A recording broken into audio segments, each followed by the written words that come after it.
All right. So have you ever thought about like what would happen if all of a sudden gravity just like doubled? Like right now. Whoa. Yeah.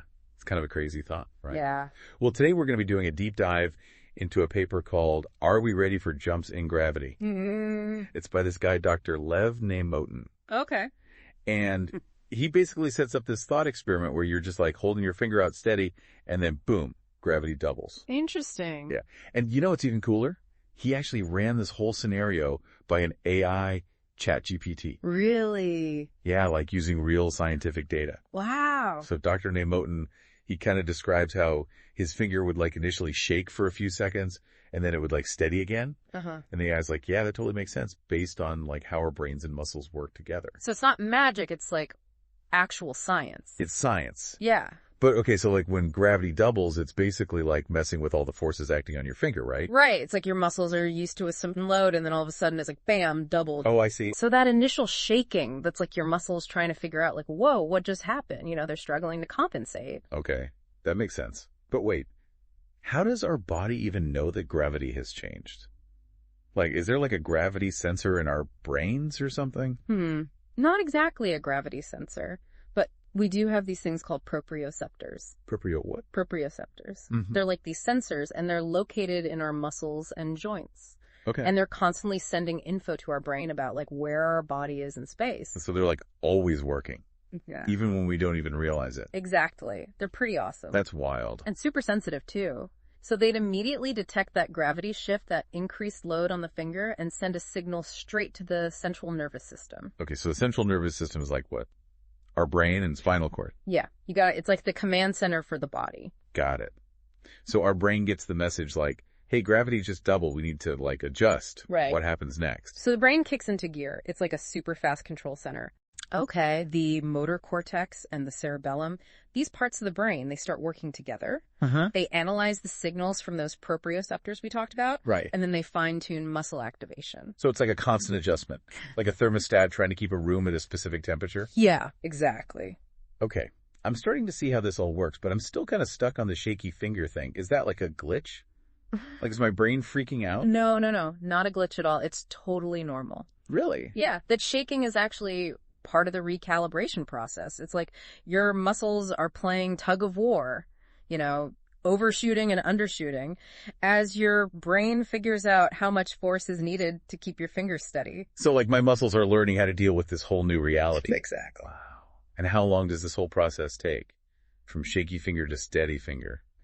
Well, according to the AI, it would probably only take like a few seconds to maybe tens of seconds max. That's insane. Like our brains can adapt to a fundamental force of the universe changing in just a few seconds. That's crazy. It makes you wonder what else our brains can do, right? It really does. Seriously though, it's like our brains are amazing, right? Yeah, totally. But you know, in reality, we're not really used to like huge changes in gravity here on Earth, right? Right. So like, what would happen if we went to a different planet with way stronger gravity?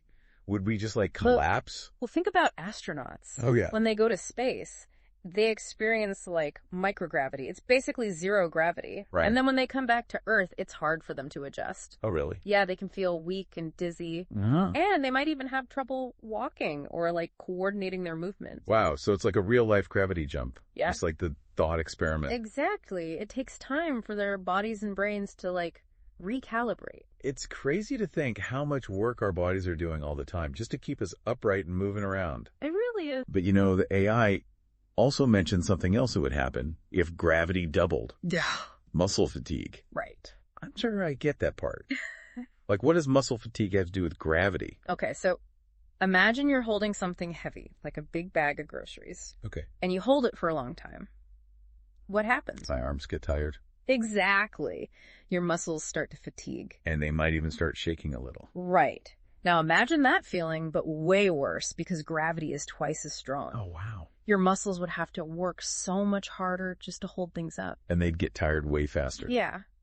So that shaking we talked about before, it could last a lot longer. So even though our brains can adapt, we're still limited by our bodies. Exactly. We're incredibly adaptable, but we still have to follow the laws of physics. Right. It's like a reminder that we're part of nature. I think that's a really important point. We have these amazing brains that can figure out how to deal with the new gravity, but we still have to deal with things like muscle fatigue. It's like a balance between our amazing capabilities and the reality of our physical limitations. That's a good way to put it. And I think that's a key takeaway from this whole discussion. You know, even when we're talking about these crazy what-if scenarios, we're really learning about ourselves. Yeah. About what we're capable of. And our place in the universe. Yeah. You know, it's really amazing to think that just like holding up your finger can tell us so much about our brains. It is pretty wild. And like the fact that Dr. Namotan even like used an AI for this whole thing, that just makes it even more interesting. Yeah. So like, what do you think it means that an AI could actually predict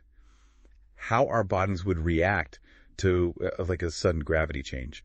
Well, I think it shows just how far we've come with AI. Yeah. Like it can actually model these complex biological systems now. That's incredible. It makes you wonder, like, what else AI could help us figure out? Oh, absolutely. Like, if it can predict how our muscles react to gravity, what else could it do? I mean, the possibilities are endless. Really. Mm-hmm. Like, imagine using AI to, like, test out new drugs. Oh, wow. Or to, like, predict how diseases might spread. Or even to, like, personalize medicine. Exactly. Like, tailored treatments for each person. That's mind-blowing. It's like a whole new era of science. And AI is going to be a huge part of it. For sure. But even without AI, our brains are already these incredible adaptation machines. Right. Like, think about learning a new language or, like, picking up a new skill.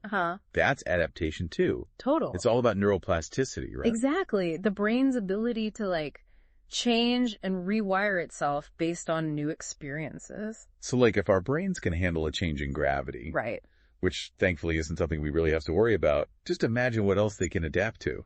It's pretty remarkable. Honestly, I think the biggest takeaway from all of this is just how adaptable and resilient the human brain really is. Yeah. It's like a reminder that we're capable of so much more than we think. Absolutely. And that there's always more to discover. Well said.